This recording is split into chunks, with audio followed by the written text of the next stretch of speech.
Halloween night, a time of costumes, candy, and fun. But behind the laughter and glowing jack-o'-lanterns, there's a darker side. A side where shadows whisper, strangers knock, and the night becomes something far more sinister. Tonight, you'll hear 3 chilling TRE stories of Halloween terror. Real encounters that prove not every scare is fake, and not every mask hides a friendly face. So lock your doors, dim the lights, and remember, sometimes the scariest tricks are the ones that never end. The October air was sharp that night, carrying with it the scent of fallen leaves and the faint sweetness of candy. Emma and her group of friends were heading to a Halloween costume party in the older part of town, the kind of neighborhood where the houses looked frozen in time, their porches draped with cobwebs and their trees casting long, skeletal shadows beneath the streetlights. Everyone wore costumes that felt a little too alive under the glow of the moon. Vampires with gleaming teeth, witches with crooked hats, and ghouls with hollowed eyes. Emma had chosen to dress as a classic ghost, a simple white sheet with holes cut for her eyes, more playful than frightening. The party was supposed to be at a house no one really remembered visiting before, tucked between 2 abandoned properties with broken shutters and sagging roofs.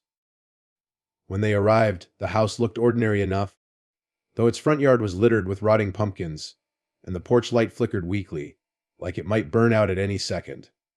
Music thumped faintly from inside, and laughter spilled into the night, promising warmth and fun. Emma hesitated at the door, her eyes tracing the peeling paint and the strange claw, like scratches etched into the wooden frame, but her friends brushed past her, too eager to start the night to notice. Inside, the living room glowed with orange and red lights, fake cobwebs hanging from the ceiling, and bowls of candy spread across a long table. Dozens of people in costumes filled the room, masks hiding faces, voices blending into an indistinct hum. For a while, everything seemed normal, just another Halloween gathering with bad punch and loud music. But then Emma began to notice something odd. There was one guest who didn't seem to belong. He wore a mask that was far too realistic, a pale, grinning face with hollow eyes that seemed to follow her no matter where she stood. He never joined conversations, never danced, and never laughed. He lingered near the back of the room, silent and still, as though watching more than participating. Emma asked her friends if they knew who he was, but each one shook their head, insisting he must have come with someone else. Yet when she pressed further, no one could remember seeing him arrive. As the hours dragged on, she felt his presence everywhere. Each time she turned, he was there, standing in the corner or leaning against the wall, the grin of his mask catching the dim light.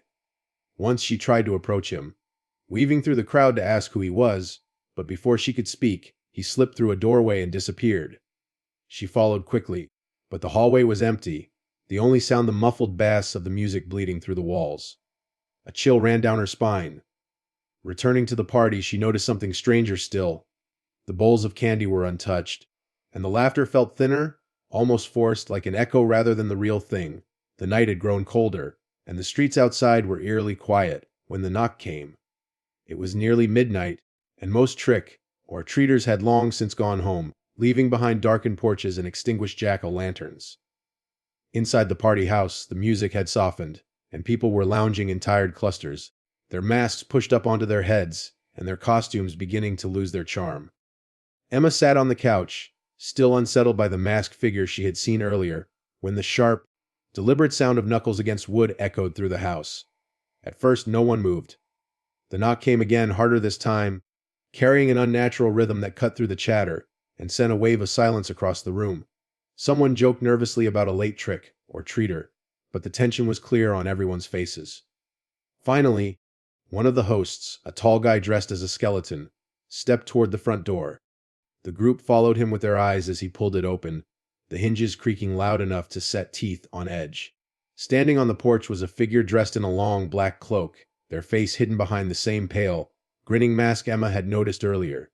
The figure did not speak, did not move, but simply tilted their head to one side, as though studying the host. The skeleton-costumed man gave a half-hearted laugh, assuming it was someone from the party pulling a prank, but when he asked who they were, the figure remained silent. They stood perfectly still, the flickering porch light casting warped shadows across the mask's carved smile.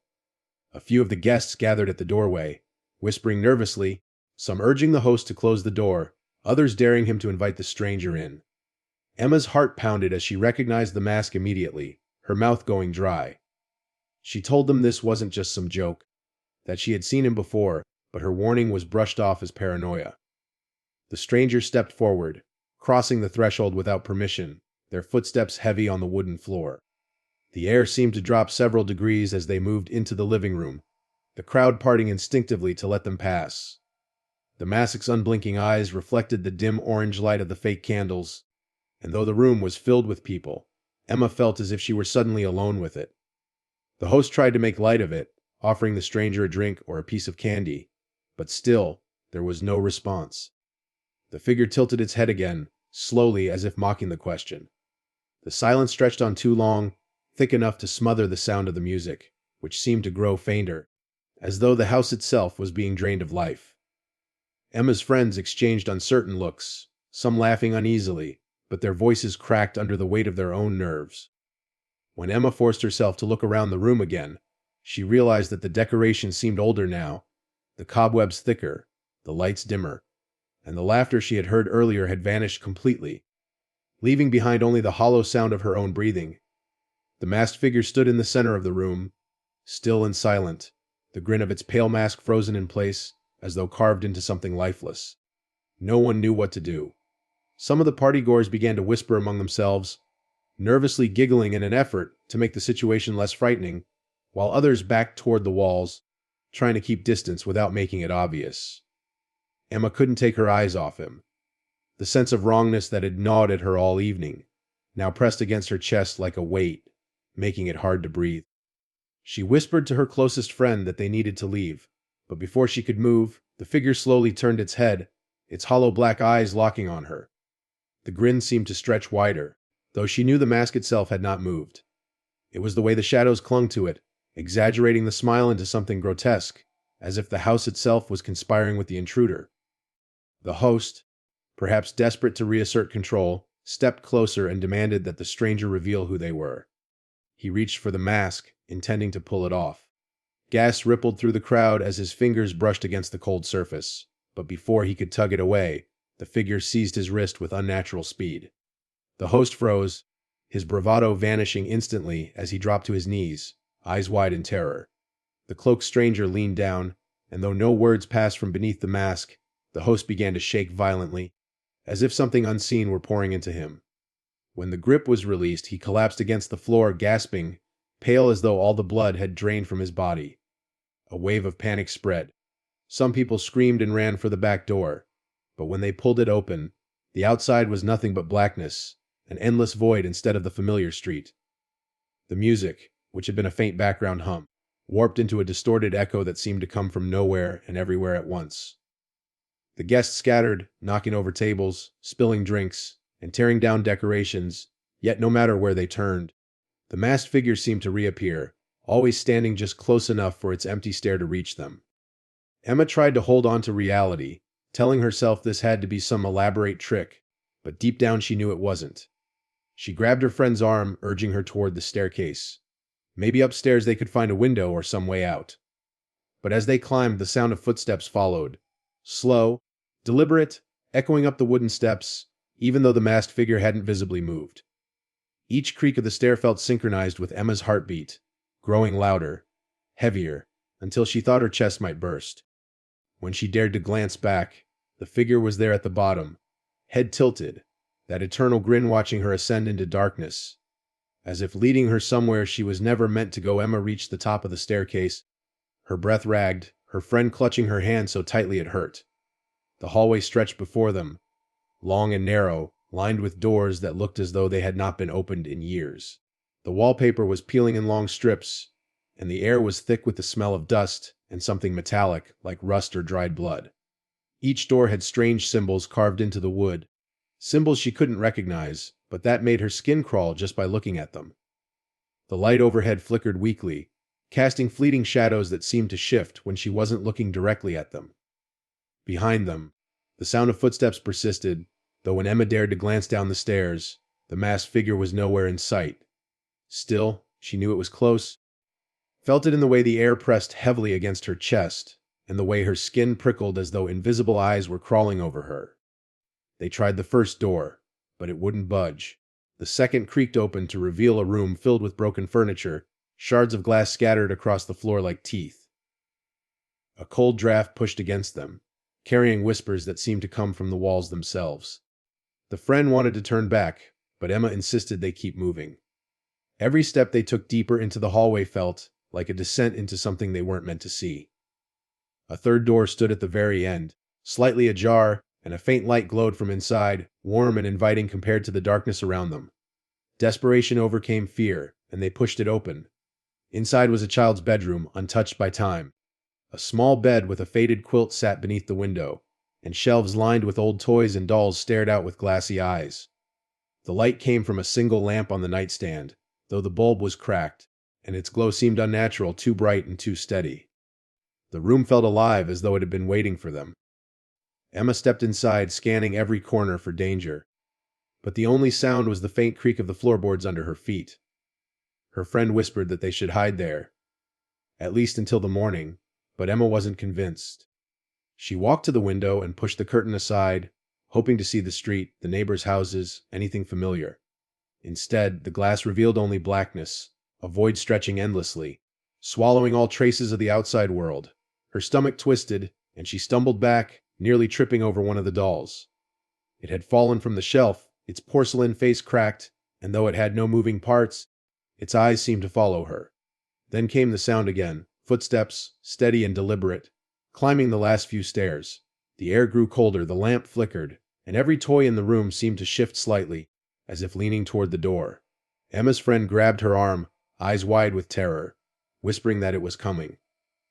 The knob turned slowly, the creak of the old metal echoing louder than the beating of their hearts, and the pale mass began to slide into view through the narrow opening. The door swung open inch by inch, the sound of the hinges scraping like nails dragged across metal. Emma's heart hammered against her ribs, her breath shallow as she pulled her friend back into the farthest corner of the room. The masked figure stepped inside, ducking slightly beneath the frame, as though the house itself resisted its entry. The grin of the pale mask seemed brighter in the dim light, its hollow eyes reflecting nothing, yet Emma felt them pierce straight through her. The air grew impossibly heavy, pressing down on her chest until she could barely draw breath. Every toy in the room seemed to twist toward the figure, their painted smiles mirroring its expression, the cracked porcelain faces fractured into grotesque mockeries of life. Emma's friend whimpered softly, the sound breaking the suffocating silence. The figure tilted its head toward her, that same unnatural, deliberate motion, and began to advance.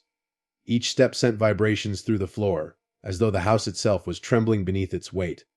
Emma, panicked and desperate, reached for anything she could use. Her hands closed around a broken piece of wood from a shattered chair. She brandished it like a weapon, though her shaking arms betrayed her fear. The figure paused, studying her, the grin unchanging. For a fleeting moment, Emma thought it might retreat, but instead it reached up slowly, its fingers curling around the edge of the mask. Gas filled the room, though she and her friend were the only ones there.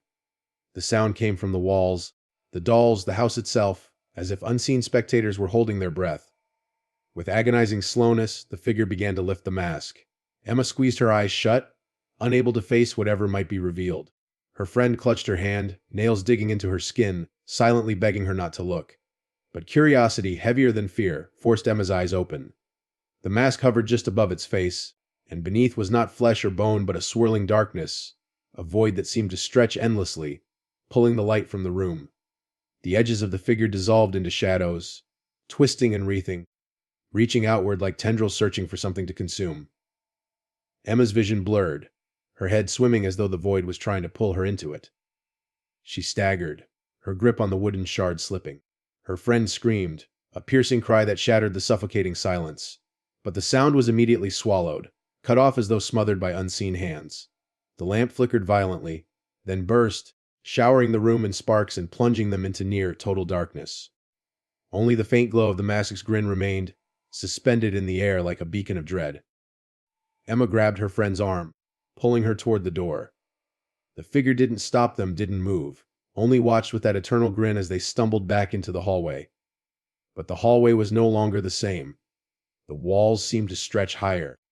The floorboards warped, and the doors they had passed earlier were gone, replaced with endless, twisting corridors that led into shadows without end. Emma and her friend staggered into the hallway, their footsteps echoing unnaturally, as if the house itself was hollow and endless. The walls seemed to pulse faintly, breathing in and out, the wallpaper shifting in patterns that vanished the moment her eyes tried to follow them. The sound of laughter trickled through the air, faint at first, then louder, but it wasn't joyful. It was hollow, mocking, as though coming from mouths that no longer belonged to living people. The corridor stretched ahead in a way that made no sense, doors appearing where none had been before, the floor tilting slightly beneath their feet, as if the whole structure was sliding downward. Emma clutched her friend's hand tightly, afraid that if she let go even for a second, they would be pulled apart into whatever void the house was hiding. They tried the first door they reached, but when Emma twisted the handle, it opened to nothing but black emptiness, a void so deep it seemed to swallow sound itself. She slammed it shut before the darkness could creep closer. The second door revealed a staircase spiraling upward, impossibly high, the steps narrowing to a point in the distance as if leading to nowhere. Her friend pleaded to keep moving forward, to not get trapped climbing toward nothing, so they pressed on. The air grew colder, their breaths visible in faint wisps, and every shadow on the walls seemed to stretch toward them, fingers clawing silently for their ankles. The laughter grew louder, multiplying, overlapping into a chorus that came from every direction. Emma felt her sanity slipping, the sound drilling into her skull, until suddenly the lights above flared back to life. The hallway looked different again. Now the walls were lined with old picture frames, each one containing distorted images. Some were of the guests from the party downstairs, but their faces were blurred, their bodies twisted into unnatural shapes. Others showed children in costumes, their eyes black voids, standing in front of the very same house. Emma's stomach twisted when she saw herself in one of the frames, frozen mid-scream, though she had never posed for such a photograph.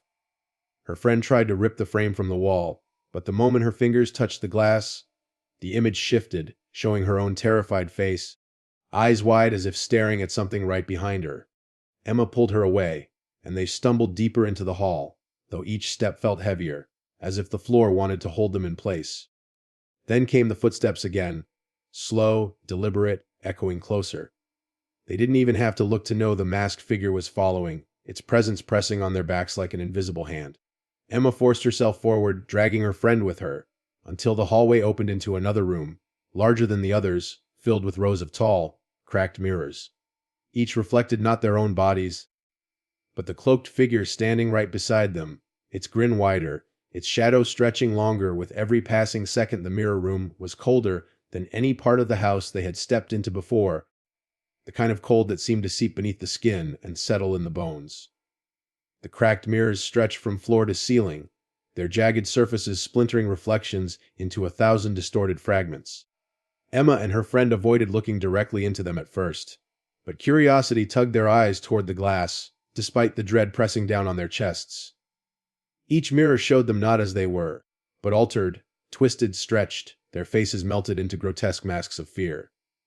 In some, Emma saw herself standing alone, her friend absent, while in others she wasn't there at all, replaced by the pale mask that had haunted them since the night began. Her friend's grip on her arm tightened as one of the mirrors rippled like water, the figure within moving independently from their own reflection.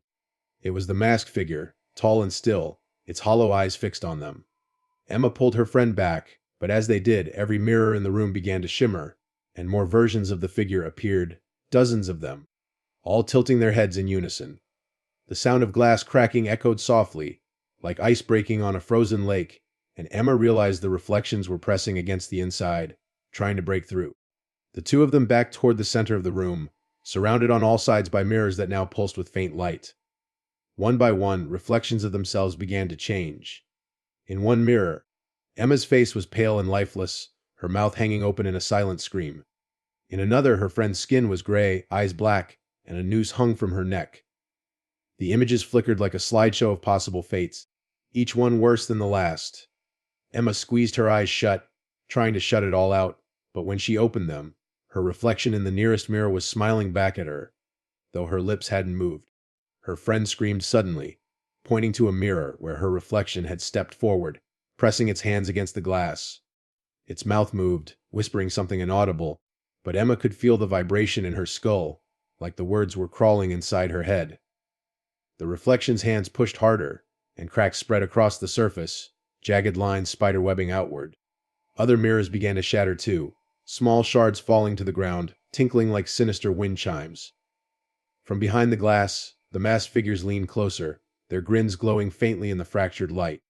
Emma dragged her friend toward the farthest side of the room, but the floor felt slippery, as if the fragments of glass had turned into water beneath their feet. She slipped, catching herself on a broken mirror frame, and for a heartbeat her reflection reached out to grab her wrist, cold fingers pressing against her skin. She yanked herself free, stumbling backward, and in that moment one of the mirrors shattered completely, the figure inside stepping out with the slow, deliberate grace of something that had been waiting centuries to cross over.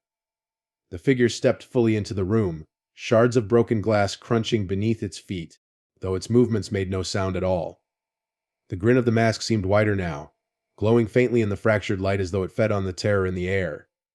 Emma froze, her body refusing to move even as her friend yanked at her arm, pulling her toward the other side of the room. The mirrors around them continued to splinter, more masked figures pressing against the surfaces, their shadows stretching and merging with one another until the entire room felt alive with shifting darkness. Each time a shard fell from the wall, it landed with a sound far too loud, like bells tolling in the distance, announcing that something irreversible had begun. Emma's friend screamed again, when one of the reflections stepped halfway through the glass, its torso solidifying in their world while its legs remained trapped in the mirror. It reached out with long, pale fingers, grasping for her, but Emma shoved her friend aside just in time. The hand brushed Emma's sleeve, leaving behind a smear of black that seeped into the fabric like oil. Her skin burned underneath, a cold fire that spread up her arm and made her fingers numb. She stumbled back, clutching at it, but the figure only tilted its head, fascinated, before retreating into the glass again. The room grew smaller with every second, the mirrors bending inward, shrinking the space until there was barely room to breathe. Emma realized the mirrors weren't just walls but traps, cages designed to draw them closer. Her own reflection appeared once more in the largest mirror, but this time it didn't mimic her movements. Instead, it walked forward until its face pressed against the other side of the glass, lips curling into the same grin as the mask. When it opened its mouth, the sound that came out wasn't hers. It was a low, guttural growl that rattled the air and made her bones ache. Her friend pulled her toward a narrow gap at the far side of the room where one mirror hadn't yet cracked. It was crooked, hanging slightly off the wall, and through it they could see what looked like a staircase leading down. Desperation drowned hesitation, and they ran for it, even as the masked figure moved with impossible speed to block their path. Emma swung the broken shard of glass she had picked up earlier, slicing through the air. It didn't connect with flesh but with something thicker, like cutting into fog that resisted and then gave way. The figure staggered back slightly, but the grin never faltered, its empty eyes fixed on her with what felt like amusement. Seizing the moment, Emma and her friend threw themselves toward the crooked mirror. Instead of shattering, the surface rippled like water, and they plunged through, pulled into a sudden rush of cold that stole the breath from their lungs.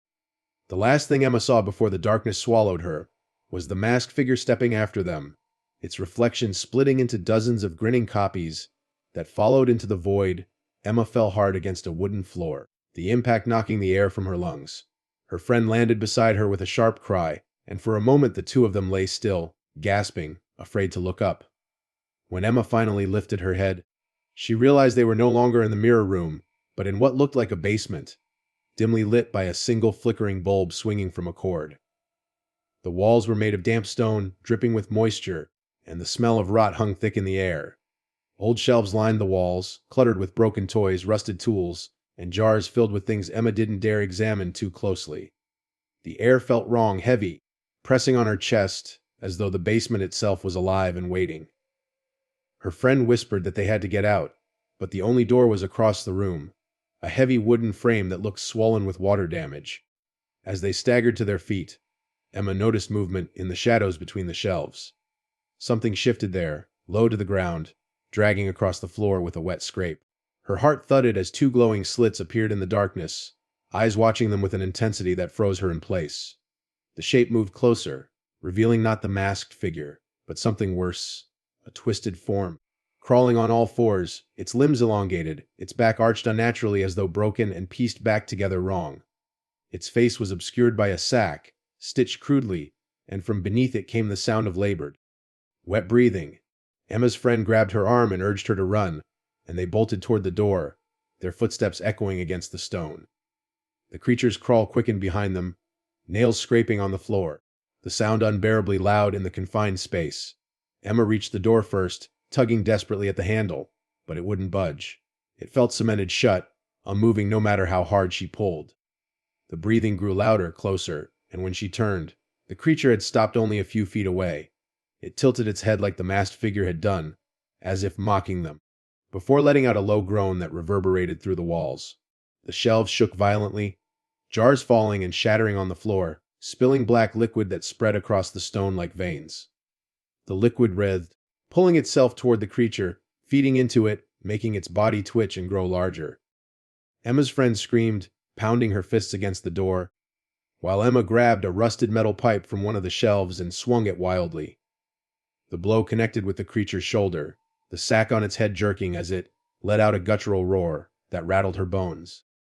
It lunged forward, one arm swiping at her with enough force to send her stumbling back.